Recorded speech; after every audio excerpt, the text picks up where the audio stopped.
Visto ya el recuento de lo que pasó el sábado pasado, ahora vamos a ir a la frontera, vamos a conocer la realidad de la frontera. Vamos acompañados con el Teniente General Paulino Sem, quien es el Ministro de Defensa. Nos va a enseñar el punto, nos va a enseñar las debilidades y las fortalezas que tiene la frontera.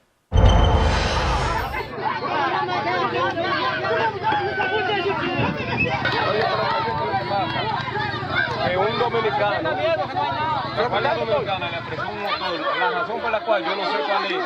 Entonces ahora queremos que todos nosotros paguemos la culpa. Entonces el gobierno dominicano dice que la frontera está reforzada y eso es mentira. ¿Qué mentira? ¿Dónde está la protección que nosotros tenemos aquí? Un solo guardia tenemos. No, es que no hacemos nada con un solo guardia aquí. ¿Qué hacemos nosotros con un solo guardia? Pueden traernos 10 guardias ahora mismo y no estamos reforzados nada. Ahí vean. Este incidente que relatamos hace un rato puso el dedo en la llaga a los nacionalistas y de aquellos que entienden que la frontera no es resguardada como debe ser, aun cuando se hacen anuncios de aumentos de militares en la zona, compra de vehículos, drones con alta tecnología para vigilar la frontera. Pero realmente uno se hace la pregunta si en cualquier parte del mundo se ha logrado que una frontera sea verdaderamente blindada. Para conocer mejor esta zona fronteriza, siendo testigo presencial de lo que hay y no hay, nos fuimos en compañía del Teniente General Paulino Sem, Ministro de Defensa, y del General Gonel, Jefe del Ejército. La travesía será con la exactitud de una operación militar.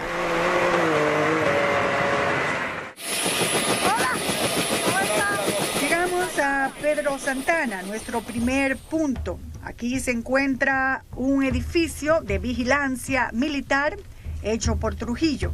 Y de aquí partiremos en buggies, ya que la carretera internacional no está asfaltada, está en muy malas condiciones y se necesita vehículo especial para poder transitar con cierta seguridad en ella. ¿Cuántos puntos de vigilancia entonces? En total, 78. Tenemos 78 puestos de vigilancia, entre puestos y destacamentos. ¿Suficientes? Más 2 destacamentos interagenciales, que fue el de los pilones que vimos, y el que Jicomé, que ahora cuando vamos por el norte, vamos a ver ese. Okay. Se está haciendo uno nuevo en Copey también, interagencial, que son donde intervienen varias agencias del Estado. Aduana, Migración, la DNCD, la Procuraduría General de la República, para cuando se vean los casos que sean inmediatamente en flagrancia de delito, sean sometidos a la justicia. Este es un programa novedoso implementado por este gobierno. Se trata de los puntos intergerenciales. Desde el aire podemos ver el de los pilones de Asua, cuando íbamos camino a Pedro Santana en Elías Piña.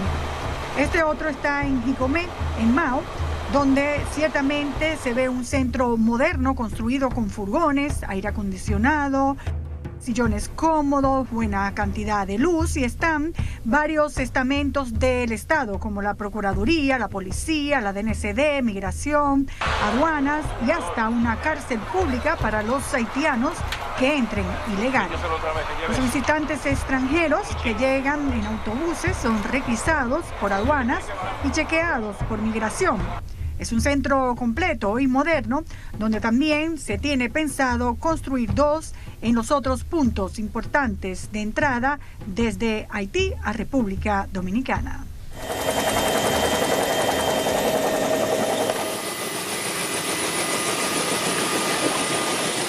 Por lo regular, cuando las personas hacen el recorrido fronterizo, inician aquí en el puesto de la cadena, que está hacia el norte. Ahí hay un puesto del ejército, donde se le toman los datos a todo aquel que vaya a cruzar en carretera internacional. Bueno, la queja es que no hay suficientes militares, la queja es que se siente la frontera totalmente descontrolada, que hay desierto en eso. Vamos a verla ahora. Exacto. Como mejor se habla es viendo las acciones que hay. Perfecto.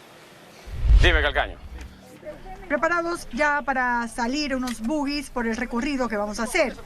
El general Paulino hace esto una vez al mes y así mantiene contacto con todos los puestos militares de la zona.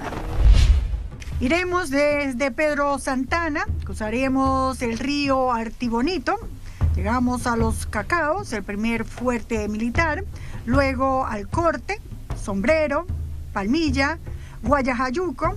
Luego llegaremos a Tirolí, donde hay un mercado binacionales los lunes y los viernes, hasta llegar a nuestro último punto, el Fortín. Aquí es el primer puesto de control, porque aquí inicia la internacional, en el río Artibonito. O sea, el camino internacional es algo como... Es una carretera binacional de los dos países.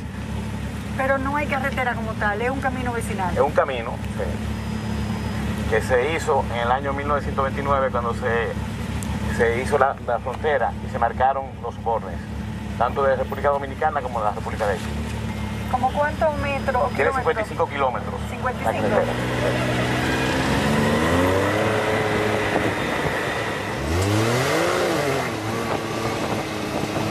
Llegamos a nuestro primer punto de vigilancia llamado Los Cacaos. Tiene unos 20 militares y de estos hay unos 15 en esta parte de la frontera. Este tramo que vamos a realizar para este reportaje tiene más de 50 kilómetros.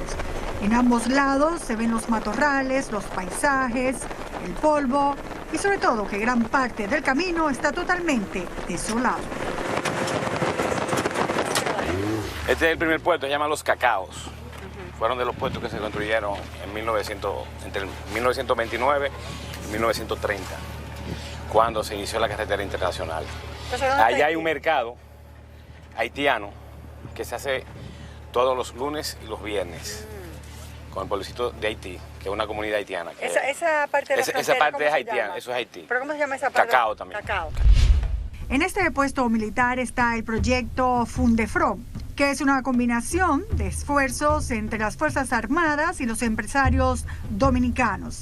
En esta fundación, que fue inaugurada en 2011, se crían conejos, pollos, hay invernaderos y también estanques de peces, donde se les suministra alimentos a los militares de la zona, pero también se pueden vender los excedentes en la zona y así se recupera algo de dinero.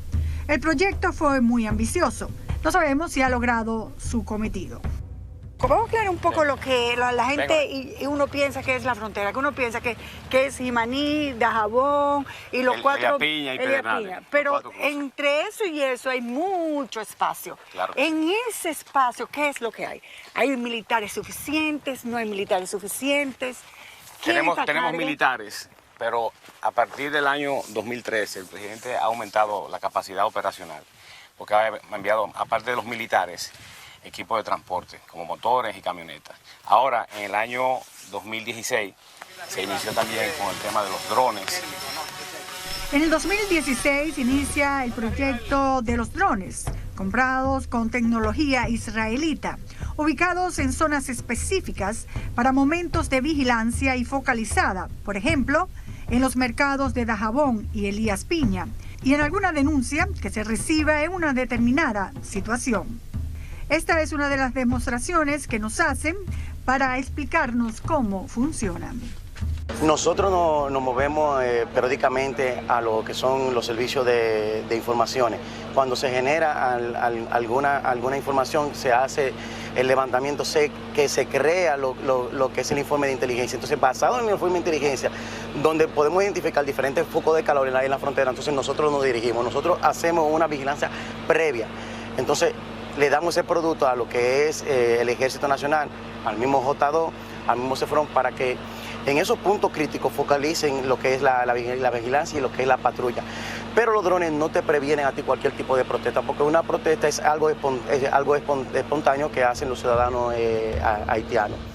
Entre las características de los drones figuran su visibilidad diurna, con un alcance aproximadamente de 6 kilómetros, y nocturna, con un sistema infrarrojo de 4 kilómetros. Además, como ya han oído, pueden mantenerse muchas horas en el aire. Estos drones no solo han logrado frustrar el paso ilegal de los haitianos, sino también los diferentes contrabandos que llegan al país desde Haití. Nosotros tenemos aquí actualmente 1 hora y 45 minutos en el aire. Me permite tener una altura de 330 pies.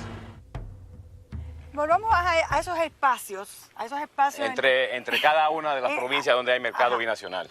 Que es donde comenzó el incidente, en ese espacio donde ciertamente no hay un punto de vigilancia extrema, sino de 2 o 3 militares. ¿Qué pasa en esos espacios? Esos espacios se realizan patrullas motorizadas, esporádicamente. Recuerde que el incidente fue un sábado, donde no hay tradicionalmente cruces de personas ni mercados binacionales, o sea que el flujo es mucho menor. Ese incidente ocurrió porque el poblado que está a 2.5 kilómetros del puesto de Palmita, que es el puesto más cercano que está a esa comunidad, habían 2 nacionales haitianos, los cuales se les incautó 2 motocicletas en Dajabón, y ellos en protesta de eso incendiaron neumáticos y tumbaron algunos árboles para bloquear la carretera. Esos motores? Los motores ingresaron al país y cuando se hizo el chequeo con el cerco fronterizo no tenían la documentación reglamentaria. ¿Los motores o los ciudadanos? Los motores. ¿Y cuál es la documentación necesaria para un motor? Un motor debe tener su matrícula y debe tener un formulario que paga en aduana para el cruce de frontera. Ya. No tenía el formulario de aduana. No está claro si los papeles aparecieron o los dejaron ir por las presiones de la turba del pasado fin de semana. Si los motores fueron devueltos por esto último, definitivamente hay problemas.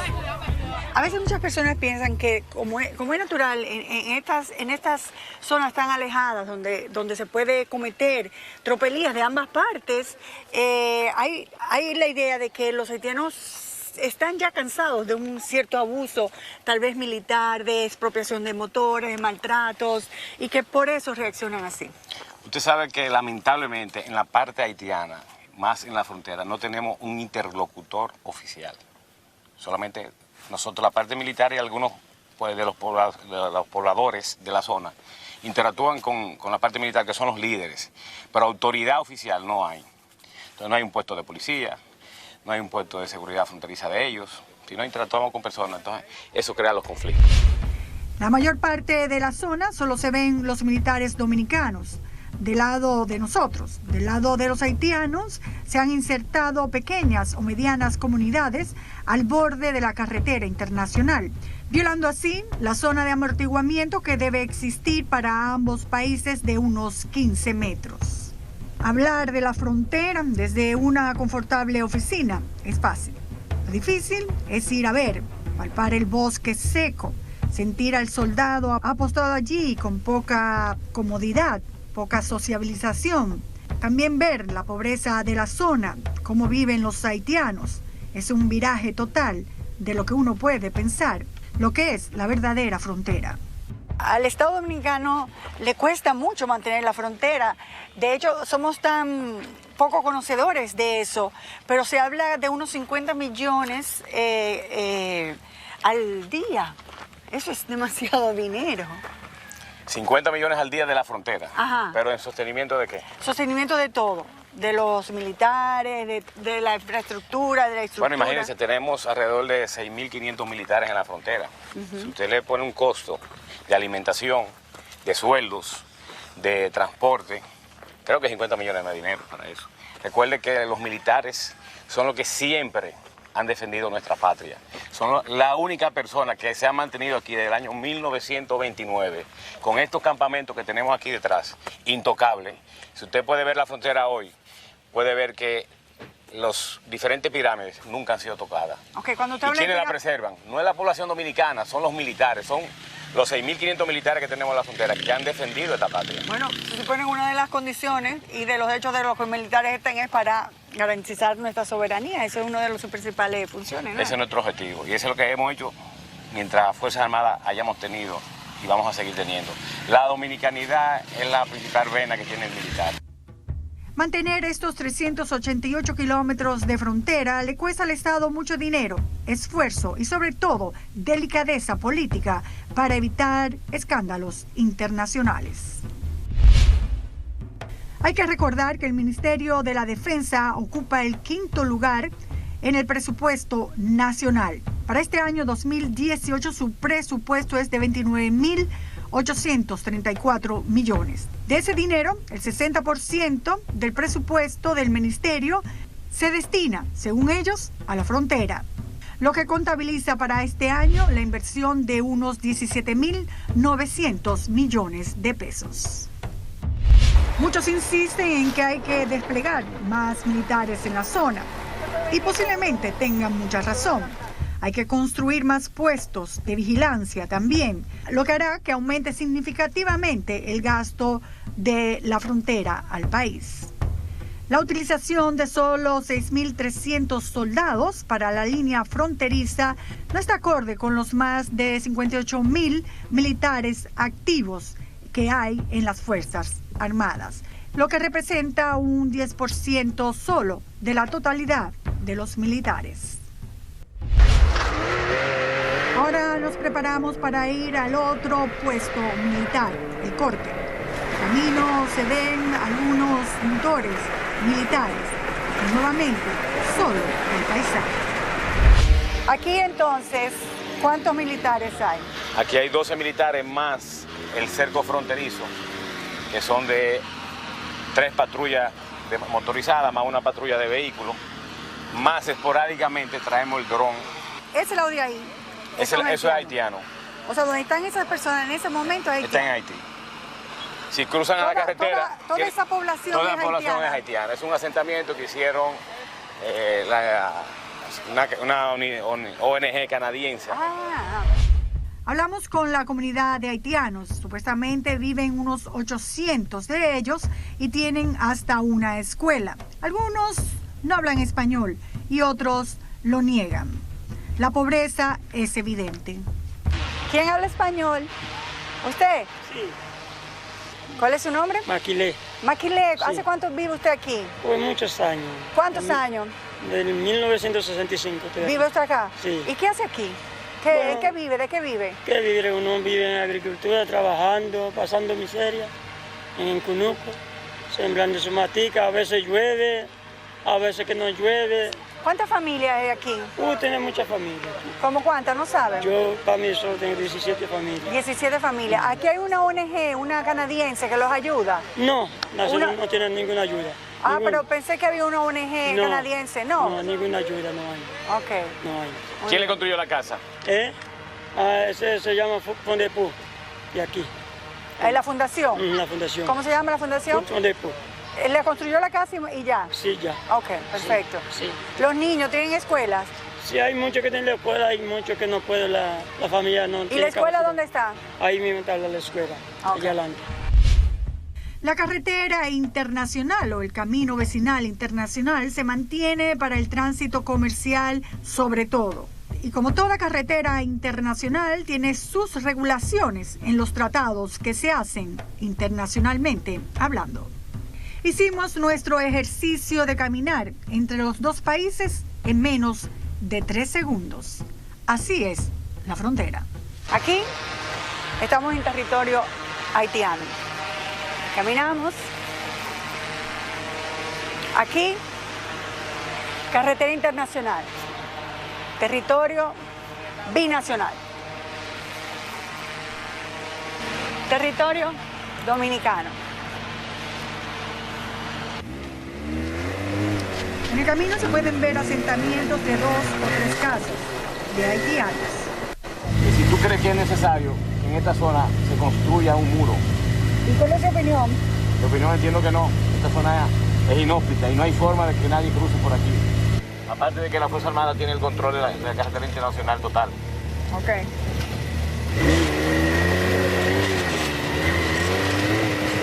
Usted puede ver la vegetación, puede ver las montañas. ¿Quién va a cruzar a pie por aquí? Nadie. Mucho menos en vehículo. Esta zona de aquí es dominicana. Esto es dominicano, sí. Aquí hay la montaña, arriba, es haitiano. Ya. Que me decía usted de lo de la construcción del muro. Claro. Decía que no hay posibilidad de pasar por aquí, pero en motores se puede pasar por aquí. Pero Bueno, ellos pueden cruzar y cruzan los motores. Pero usted puede observar el control que tenemos con los militares en los puestos de destacamento, en los chequeos. y eso es lo que permite tener el control de la carretera internacional. Y dentro de un momento llegaremos a la zona donde se produjo el incidente del sábado pasado.